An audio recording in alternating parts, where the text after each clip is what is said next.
حالة من الرغبة والصدمة انتابت كتير من المصريين الفترة اللي فاتت بعد ما عرفوا ان في احد اليوتيوبر المشهورين قدر ان هو يحقق دخل سنوي اكتر من 8 مليون جنيه نتيجة الفيديوهات اللي هو بينشرها على شبكة اليوتيوب. حالة الصدمة كانت متمثلة في ان ازاي حد يقدر يحقق المبلغ الضخم ده من خلال استخدام شبكة الانترنت بشكل عام وشبكة اليوتيوب تحديدا، وحالة الرغبة كانت متمثلة عند قطاع كبير من الشباب كانوا عايزين يعرفوا ازاي يحققوا فلوس كبيرة من خلال اليوتيوب وازاي ان هم ينشروا فيديوهاتهم عليه، وهي ايه ابرز النصائح اللي تخليهم يوتيوبر شاطرين. في الفيديو ده انا هعرفك هي ايه ابرز الطرق اللي تكسب من خلالها فلوس على اليوتيوب، وهعرفك هي ايه ابرز النصائح اللي تخليك يوتيوبر شاطر تقدر تقدم محتوى ناجح على شبكة اليوتيوب.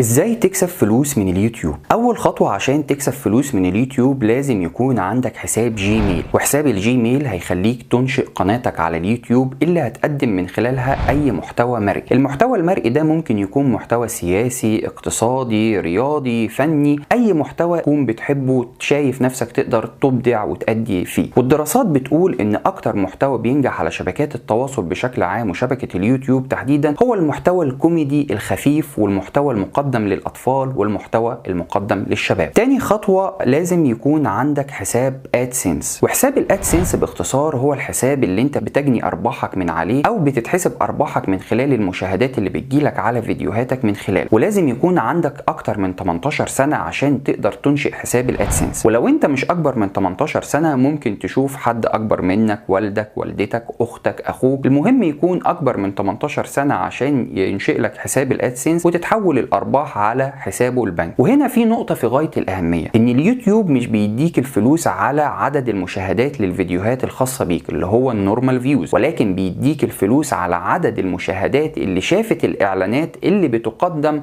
على المحتوى اللي أنت بتقدمه على قناتك وهو المونتايز فيوز. الخطوة الثالثة في مجموعة من الشروط بتحددها لك شبكة اليوتيوب عشان تبتدي تجني الأرباح الخاصة بيك من خلال قناتك والمحتوى اللي أنت بدأت تقدمه على اليوتيوب. الشرط الأول لازم يكون عندك أكتر من 1000 مشترك على قناتك او اكتر من 1000 سبسكرايب. الشرط الثاني لازم يكون عديت في خلال ال 12 شهر بديت ان انت تقدم المحتوى بتاعك حققت اكتر من 4000 ساعة مشاهدة، وبعدها بتبعت لك شبكة اليوتيوب ايميل بتخترق ان انت دلوقتي بقيت جاهز عشان خاطر تجني ارباحك من خلال قناتك ومن خلال المحتوى والفيديوهات اللي انت بتقدمها على شبكة اليوتيوب. ازاي تبقى يوتيوبر شاطر؟ في مجموعة من النصائح هقولك عليها لو اتبعتها هتقدر ان انت تكون يوتيوبر شاطر وتحقق النجاح على قناتك ومن خلال الفيديوهات اللي انت بتقدمها على اليوتيوب. اول هذه النصائح: تجنب المواد التي عليها حقوق طبع ونشر، بمعنى ان كل المواد اللي انت بتستخدمها في الفيديوهات اللي انت بتنشئها على قناتك سواء كانت صوت او صورة او فيديو لازم ان هي تكون مواد ما عليهاش حقوق ملكية، لازم تكون ان هي ملكك او ان انت واخد تصريح عشان خاطر ان انت تستخدمها. والتصريح ده ممكن يكون من خلال لايسنس بتاخدها مدى الحياة او تاخدها لفترة معينة من صاحب المواد اللي انت بتستخدمها، او من الممكن ان هو يكون بصورة مجانية في بعض المواد المسموعة والمرئية ما بيبقاش عليها حقوق نشر. وخلي بالك لو انت استخدمت اي مواد عليها حقوق نشر القناة بتاعتك هيجي لها سترايك، والقناة بتاعتك لو جالها 3 سترايك القناة هتقفل بصورة تامة. واليوتيوب عشان خاطر تحل الموضوع ده او تساهم في ان هي تحل الموضوع ده عملت حاجه اسمها كرييتور ستوديو. كرييتور ستوديو بيديك محتوى مسموع فيه موسيقى ومؤثرات صوتيه تقدر ان انت تستخدمها في الفيديوهات اللي انت بتقوم بانشائها عشان خاطر ان هي تساهم في اسراء المحتوى اللي بتقدمه على شبكه اليوتيوب.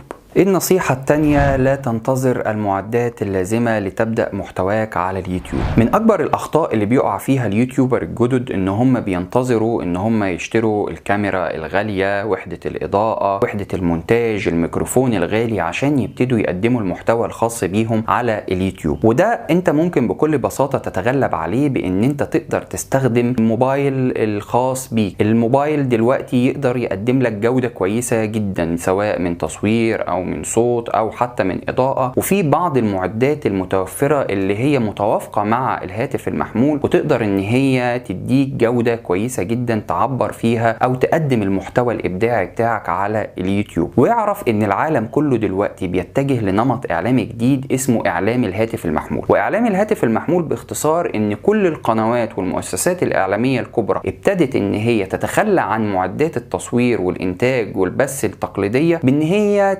تستخدم الهاتف المحمول في انتاج المادة المصورة بتاعها. فانت ما تخليش انتظار المعدات الغالية اللي مش هتديك الفرق الكبير اللي انت ممكن تتصوره يوقفك عن ان انت او يأخرك ان انت تقدم المحتوى بتاعك على شبكة اليوتيوب. لا، ابدأ بالموبايل بتاعك والمعدات بتاعته، واللي بالمناسبة هي معدات رخيصة جدا ومتوفرة تقريبا في كل مكان في الاماكن المخصصة لبيع مستلزمات الهواتف المحمولة، وتقدر ان انت تقدم المحتوى بتاعك على شبكة اليوتيوب الخاصة بيك. النصيحة الثالثة: لا تقدم محتوى على شبكة اليوتيوب من أجل المال فقط. بمعنى إنك لازم يكون عندك رسالة أو هدف أو شيء أنت بتحبه عايز تشارك الجمهور الخاص بيك بيه. ما تعملش قناتك على اليوتيوب بهدف إن أنت تجني المال فقط. والسؤال اللي بيطرح نفسه: هل اليوتيوب بتقدم فلوس من الممكن إن هي تعوض الواحد عن مجهوده وعن الفيديوهات اللي هو بيقدمها وعن وقته؟ الإجابة طبعا ولكن أنت لازم على الأقل تنتظر من سنة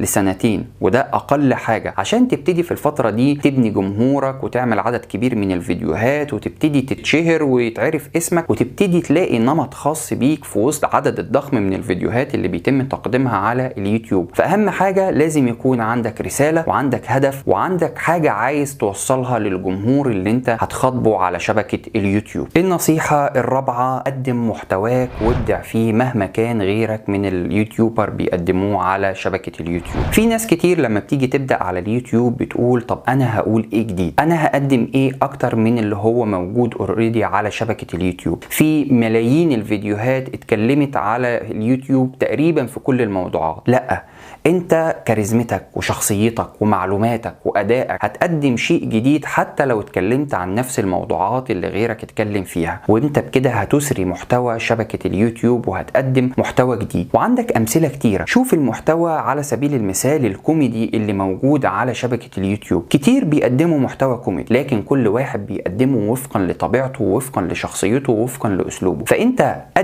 قدم محتوى متميز وجرب على اليوتيوب، وهتبتدي ان انت تلاقي الجماهير اللي هي هتستناه وهتبقى عايزة ان هي تشوف طريقتك وعايزة تشوف كاريزمتك على الكاميرا عشان خاطر تتفاعل معاك في المحتوى اللي انت بتقدمه. النصيحة الخامسة: اهتم بما بعد رفع الفيديو او SEO. في ناس كتير بتعتقد ان هي بمجرد ما صورت الفيديو بتاعها ورفعته على شبكة اليوتيوب كده المهمة بتاعتها انتهت وخلاص. لا، لازم ان انت تهتم بحاجات تفاصيل من الممكن ان هي تساعد على انتشار الفيديو الخاص بيك على شبكة اليوتيوب، زي تكتب مثلا عنوان شيق للفيديو بتاعك، تكتب تاجز مرتبطة بالفيديو بتاعك عشان خاطر ان هو ينتشر، وتبتدي ان انت تعمل له زي كامبين صغيرة من خلال اصدقائك ومن خلال معارفك عشان يبتدوا ينشروا اللينك الخاص بيك بالفيديو اللي انت قمت بانشائه على اليوتيوب. بمعنى ان انت لازم تهتم بمرحلة انتاج الفيديو وما بعد انتاج الفيديو اللي انت هتنزله على شبكة اليوتيوب. النصيحة السادسة وهي: تجنب الخمول اثناء تقديم المحتوى الخاص بيك على اليوتيوب. في ناس من الممكن ما يكونش عندها وقت عشان تقدم المحتوى الخاص بيها على اليوتيوب، فتقدمه وهي لسه صاحية الصبح بدري قبل ما تروح الشغل، او ان هي تقدمه بعد ما هي ترجع من الشغل بتاعها او اي ارتباط خاص بيها، فتلاقيها عندها خمول ومش قادرة وتعبانة، وده بيبان في الصوت بتاعها وبيتنقل الاحساس ده للمشاهدين بيتابعوك على شبكة اليوتيوب. فلازم وانت بتقدم المحتوى الخاص بيك ان انت تكون صاحي ومفوق وعندك قدر من النشاط، والامر ده انت ممكن تقدر تحققه ان انت تشرب كوباية شاي، تشرب كوباية قهوة. المهم تقدم المحتوى بتاعك وانت عندك قدر كبير من النشاط. مش معنى بقول الكلام ده ان انت تقدم تقدم المحتوى بتاعك وانت هايبر كريزي والكلام ده، لا، لازم ان انت تكون بتقدم المحتوى بتاعك باسلوبك وبطريقتك المعتدله، وما يكونش عندك خمول يحسس الجمهور بتاعك بالملل. لكن برضو في حاجه، ان بعض الشخصيات عندها شخصيتها هاديه وشخصيتها طبيعيه، ان هي بتكون شخصيه هاديه، ده برضو ما يمنعش ان انت تقدم المحتوى بتاعك، ولكن على قدر ما تقدر ما تقدمش المحتوى وانت عندك حاله من الخمول او الكسل او التعب، عشان خاطر الاحساس بتاعك ما يتنقلش للجمهور المشاهد ليك ويصيبهم بالملل وما يبقوش يتفرجوا على محتوى تاني ليك. بشكل عام دي كانت ابرز النصائح اللي ممكن تخليك يوتيوبر شاطر، وممكن ان احنا نقولها سريعا عشان تبقى في ذهنك حاضره دايما. اول حاجه، تجنب المواد اللي عليها حقوق طبع ونشر. وتاني حاجه، لا تنتظر المعدات الملائمه عشان خاطر ان انت تبتدي تعمل المحتوى بتاعك على شبكه اليوتيوب. وتالت حاجه، لا تبدا محتواك او قناتك على اليوتيوب من اجل المال فقط. ورابع نقطه